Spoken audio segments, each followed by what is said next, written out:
여러분, 암이라고 하면 정말 무서운 병이죠. 현대의학의 가장 큰 숙제이기도 하고요. 그런데 혹시 암의 진짜 원인이 우리 마음속에 있을 수도 있다는 생각 해보셨나요? 오늘은 바로 이 암을 바라보는 아주 특별한 관점, 한의학의 지혜를 한번 파헤쳐 보겠습니다. 자, 이거 정말 궁금하지 않나요? 왜 어떤 사람은 암에 걸리고 또 어떤 사람은 괜찮을까요? 보통 암 원인이요? 그거야 뭐 술, 담배 때문이죠. 라고들 하잖아요. 근데 과연 그게 전부일까요? 현실을 보면 꼭 그렇지만은 않은 것 같단 말이죠. 주변에 한번 보세요. 진짜 담배를 하루에 2갑씩 50년 넘게 피우셨는데도 폐는 아주 건강한 분들 꼭 있잖아요. 그쵸? 또 술은요? 매일같이 술을 드시는데도 간이 쌩쌩한 분들도 분명히 있고요. 음식도 마찬가지예요. 짜고 맵게 먹어도 위암에 안 걸리는 분들도 있단 말이죠. 그러니까 담배나 술, 음식 같은 외부 요인만으로는 설명이 다 안 된다는 거예요. 그럼 도대체 뭐가 더 있는 걸까요? 자, 오늘 우리가 살펴볼 관점은요. 그 해답의 실마리가 바로 전통 한의학에 있을 수 있다고 이야기합니다.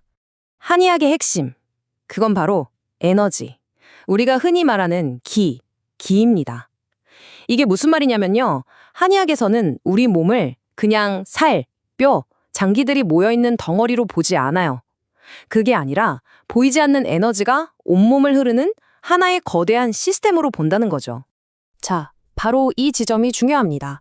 한의학에서는요, 우리가 오랫동안 품고 있는 어떤 감정이 몸속 에너지의 흐름, 즉 기의 흐름을 바꿔버릴 수 있다고 봐요. 그리고 이렇게 바뀐 에너지의 흐름이 결국 우리 장기 건강에 직접적인 영향을 준다는 거죠. 마치 강물의 흐름이 바뀌면 주변 땅의 모양이 완전히 달라지는 것처럼 말이에요. 아니, 그러면 이게 대체 실제로 어떻게 작용한다는 걸까요? 자, 지금부터 보실 내용은요, 우리의 감정과 암을 연결하는 아주 흥미롭고 또 굉장히 구체적인 지도 같은 겁니다. 자, 이 표를 한번 보세요. 정말 놀랍도록 구체적이지 않나요? 예를 들면 이런 거예요. 오랫동안 풀리지 않는 분노는 간이랑 담낭에 영향을 주고 깊고 긴 슬픔은 폐와 대장을 공격할 수 있다는 거죠. 그리고 또 보세요. 끊임없는 걱정이나 근심은 위장 건강이랑 바로 연결된다고 설명하고 있어요. 이게 좀 추상적으로 들릴 수 있으니까 한 자료에서는 아주 가슴 아픈 예시를 들고 있어요. 많은 분들이 기억하시는 코미디언 이주일 씨의 폐암이요. 이게 단순히 담배 때문만이 아니라 자식을 잃은 그 엄청난 슬픔이 오랫동안 지속됐기 때문일 수 있다는 거예요. 그러니까 슬픔이라는 감정이 이미 폐를 약하게 만든 근본적인 원인이었고 흡연은 거기에 기름을 부은 격일 수 있다는 거죠. 정말 다른 시각이죠? 자, 그럼 치료는 어떻게 해야 할까요? 원인을 이렇게 개인의 에너지 불균형에서 찾는다면 당연히 치료도 달라져야겠죠. 바로 한 사람 한 사람에게 딱 맞춘 맞춤형 처방이 필요하다는 결론이 나오는 겁니다. 바로 이 그림이 그 철학적인 차이를 아주 명확하게 보여주는 것 같아요. 왼쪽처럼 이 암에는 이 약하고 모두에게 똑같은 약을 주는 게 아니고요. 오른쪽처럼 사람마다 다른 그 에너지 불균형 상태를 정확히 짚어서 내면의 조화를 되찾아주는 것. 이게 바로 한의학적 접근법의 목표라는 거죠. 그렇다면 진짜 예방은 뭘까요? 어디서부터 시작해야 할까요? 이 관점에서 보면요. 예방은 약을 먹는 것에서 시작하는 게 아닙니다. 그보다 먼저 나 자신을 제대로 아는 것, 바로 여기서부터 예방이 시작된다고 강조해요. 그러니까 예방이란 건 결국 끊임없이 나를 들여다보는 과정인 거예요.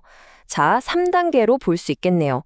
첫째, 평소에 나를 가장 힘들게 하는 감정이 뭐지? 하고 관찰하는 겁니다. 둘째, 이 감정이 계속되면 내 몸 어디가 힘들어지겠구나 하고 알아차리는 거죠. 그리고 마지막으로 어느 한 감정에 너무 쏠리지 않도록 중용을 지키려고 노력하는 거예요. 결국 나는 주로 어떤 감정을 느끼면서 살고 있을까? 이 질문을 스스로에게 던지는 것. 여기서부터 모든 게 시작되는 거죠. 여기서 제일 중요한 건 감정을 아예 느끼지 말라는 게 절대 아니에요. 사람이 어떻게 그렇게 해요? 그건 불가능하죠. 핵심은 이거예요. 어느 한 가지 감정이 너무 극단으로 치우쳐서 나 자신을 완전히 지배하게 내버려두지 말라는 겁니다. 물론 이게 말처럼 쉬운 일은 아니죠. 자료에서도 인정하잖아요. 번뇌하고 고민하는 감정은 인간이라면 당연한 거다라고요. 그러니까 목표가 감정 없는 완벽한 상태가 되는 게 아니에요. 그게 아니라 끊임없이 내 마음의 균형을 잡으려고 애쓰는 그 노력, 바로 그 과정 자체가 핵심이라는 겁니다. 자, 오늘 이야기는 이 마지막 질문으로 마무리할까 합니다. 지금까지 들었던 모든 이론, 모든 정보를 잠시 내려놓고요. 딱 하나, 이 질문을 스스로에게 한번 던져보시면 어떨까요?